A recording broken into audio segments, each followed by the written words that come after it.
ele é o resultado da minha pesquisa de mestrado em Sociologia, que eu fiz na Unicamp de 2008 a 2010.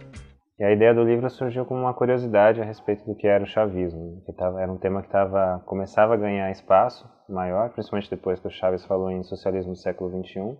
E aí tinha na imprensa muita crítica e na esquerda um entusiasmo que também era um pouco superficial. Eu sentia que era superficial. Então resolvi ir para a Venezuela, dar início ao processo da pesquisa de mestrado aqui no Brasil e depois fazer um estágio de pesquisa na Venezuela que durou 3 meses e que foi ótimo para ter contato com a história do país, que é basicamente o que o livro traz na primeira parte.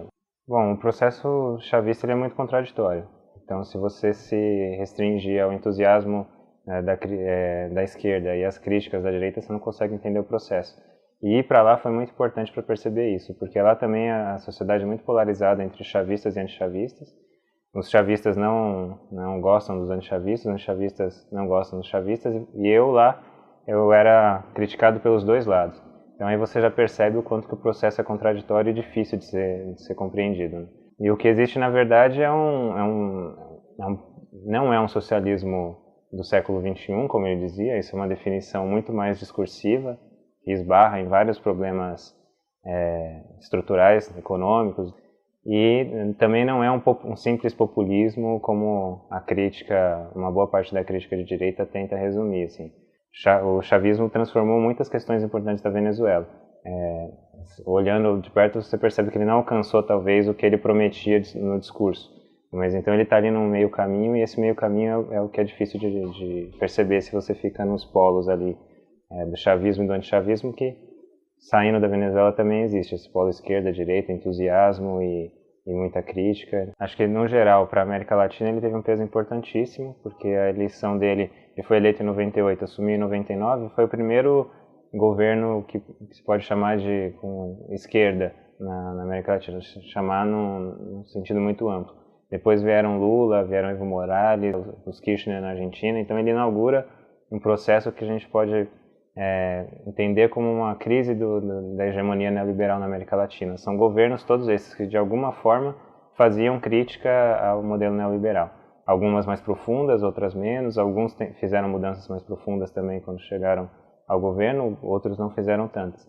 Mas o Chaves, ele inaugura esse processo. Eu acho que ele ajudou um pouco a América Latina se redescobrisse algumas questões sociais e políticas que estavam esquecidas.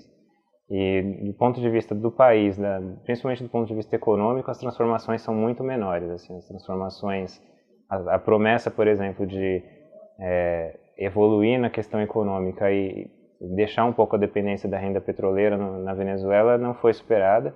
É claro, não é só culpa do Chávez, esse é um problema que a Venezuela tem desde o início do século XX, mas é uma promessa que não foi cumprida e que até hoje é uma barreira dentro do país para que se possa realmente avançar no processo. Nos últimos anos, se a gente olha, já acontecia isso com Chávez, e agora, após Chávez, você percebe que já tem uma estagnação, assim, não tem grandes mudanças ocorrendo mais no país.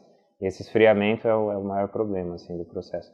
Ele traz grandes vantagens discursivas, simbólicas, mas do ponto de vista material, ele é mais restrito. Sem contar, claro, um fato muito importante que foi a diminuição da pobreza e da desigualdade na Venezuela, que isso é consenso, inclusive para a oposição. Então, essa é uma vitória material do governo Chávez.